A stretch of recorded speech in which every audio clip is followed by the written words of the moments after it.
In the early morning of August 7th, 1974, a young man named Philippe Petit stepped on a high wire between the then-standing towers of the World Trade Center in New York City and began to walk. And by all accounts, Philippe walked back and forth between the towers about 8 times in 45 minutes, during which he even danced, laid down on the wire, and he said he even heard the crowd cheering him on from the ground below. He only got off the wire after it started to rain, and when the police that were standing on the rooftops of each of the towers started threatening to send a helicopter out to get him, apparently to knock him off the wire or something.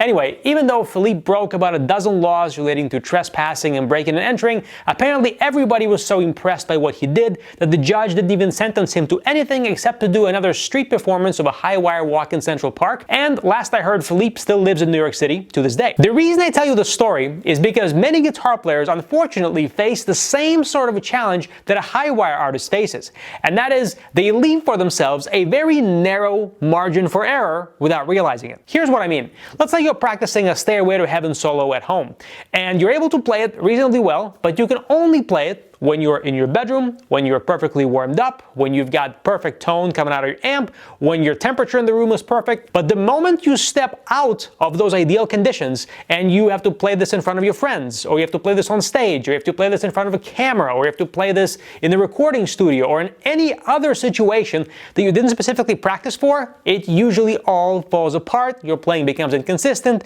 and all kinds of mistakes happen that don't usually happen when you practice at home. And the reason why this happens is because you've practiced for a very narrow range of context, and that's what I mean by having the same sort of a problem of a narrow margin of error. When you're a high wire artist, you're walking on a high wire, you lean too far 1 degree this way or that way, then you're dead. When you're a guitar player and you've only practiced playing something in one narrow set of contexts, anytime you step out of those contexts, your playing falls apart. Here are some of the most common guitar practice problems that can cause this inconsistent playing due to narrow margin of error in your practicing, as I like to call it, and some simple ways you can solve each one. The first of these is practicing something over and over non-stop, looking to just nail it once. Now, first of all, this is a dumb approach to practicing because it implies this kind of mindless robotic experience, which is the very antithesis of effective guitar practice. But secondly, you may have heard this phrase that amateurs practice to nail something once, pros practice to never get it wrong. It actually goes deeper than that. Because if you play something, let's say 500 times, your last, let's say 30 repetitions are going to be noticeably cleaner and better than your first 470. That's because when you're locked into playing something over and over, your hands are able to play it artificially a little bit better than they would if you only have one shot to nail it, like say in a solo. A much better way to practice, instead of just cramming the repetitions in as fast as possible, is to space them out and leave yourself 2 or 3 seconds of a break or silence between the repetitions so you can assess what you just played, make sure the notes were all clean, clear, and articulate, and if they weren't, decide on what you're going to change on the next repetition to make it better in some way than the previous one. Say you're practicing this A major 7th arpeggio.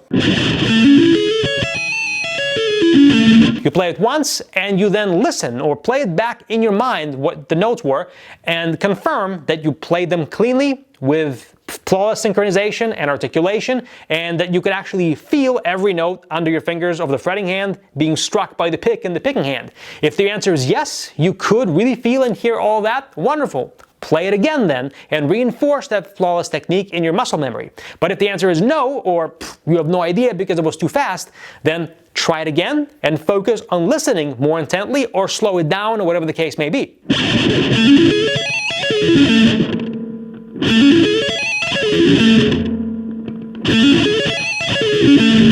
This way, you're obviously not going to be able to do as many repetitions per hour, so maybe instead of 1,000 repetitions, you'll only do, say, 300. But hey, first of all, 300 is a pretty badass number, and secondly, those 300 repetitions are going to count for a heck of a lot more towards your progress than the 1,000 repetitions done the other way. Because what you're doing here, to go back to the high wire analogy, is you're replacing the high wire under your foot with a wider than normal balancing beam, making it easier for you to walk across the void without worrying that a little gust of wind is going to knock you over. And in the case of guitar, what you're doing is you're practicing playing something only once a whole bunch of times. This is much different than just playing something over and over non-stop and only being able to nail something after you played something 500 times. Because by leaving these gaps, you're essentially practicing the thing that you're working on in very similar way to how you would play it on stage or in front of your friends or whatever the case may be, where you only have one chance to get it right. Now, the other related mistake that I see guitar players make all the time is practicing exercises only the way they're written. Whenever you learn an exercise, it's useless if you just play it the way it's written. You have to be practicing it in other contexts. Everything from moving it to other keys, transposing it to other modes, and even things like practicing it with a clean tone versus a distorted tone, practicing it with the bridge pickup versus the neck pickup, or playing the lick with hammer-ons and pull-offs instead of picking every note, or vice versa,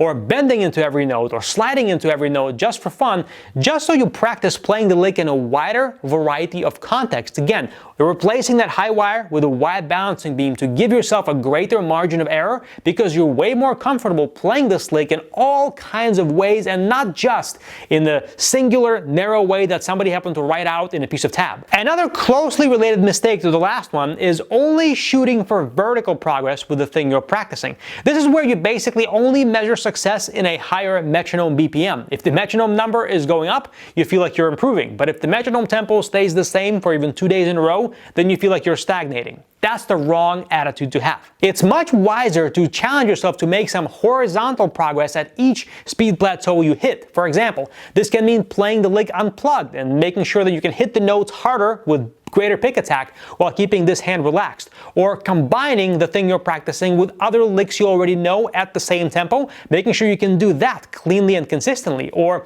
simply creating variations like we talked about in the previous mistake where you move the lick to a different key or a different mode or something like this. All of those things make your playing not just more consistent and reliable, but they allow you to take a bigger speed jump to the next metronome speed plateau by the time you're ready for it, because you're proceeding from a deeper and stronger foundation in your playing. Another very interesting way guitar players often leave themselves a very narrow margin of error is by setting these absurdly high standards and completely unrealistic expectations for their playing. Say, for example, you're performing something you practiced in front of an audience. If you're expecting to play something with the exact same degree of accuracy and perfection in front of an audience as you did in your bedroom, then you're setting yourself up for unnecessary disappointment. Because nobody, not even the best players in the world, play at 100% of their ability 100% of the time. Now, going back to the high wire example, I would imagine, and of course I could be completely wrong on this, so any high wire artists watching this, feel free to correct me in the comments below, but I would guess that even the high wire artists walking on a wire sometimes lose their balance a little bit. Sometimes they fumble a little bit. Sometimes wind blows stronger than they expect, but they're able to course correct and regain their balance and continue walking forward without falling. The same thing happens to pro players when they play on stage, for example. It's not that they never make mistakes, it's that they're really, really good at brushing those mistakes off and continuing to play through the mistakes as if nothing happened. And they know that they're not going to be able to play at 100% of their ability night after night, so they already lower the bar, again, a little bit, not crazy low, but just a little bit, knowing that some mistakes are part of the process. So by lowering this expectation bar, you're going to be able to focus better, you'll be more relaxed, you'll forgive yourself in advance for any mistakes that happen, you'll have way more fun performing, and you actually play better because of all these things not working against you. So as you can see, there's quite a bit more to making progress on guitar when you practice than meets the eye. And if you want to know 5 more easy things you can do when you practice guitar without increasing your practice time to make more progress, then hit the link in the description of this video, go to the page on the screen right now. I'm going to show you 5 of my biggest guitar playing progress accelerators that I discovered after over 20 years of playing and teaching guitar. These are things you can plug into your practicing today, and if you do what I tell you in the video, see bigger and faster gains as early as tomorrow. Now, this video was all about the longer term view of making your practicing more efficient over the long term, and that's great. But if you want some fast acting, tactical guitar technique life hacks that you can apply into your practicing in the next few minutes to start playing better, faster, and cleaner like almost immediately, watch this video on the screen right now.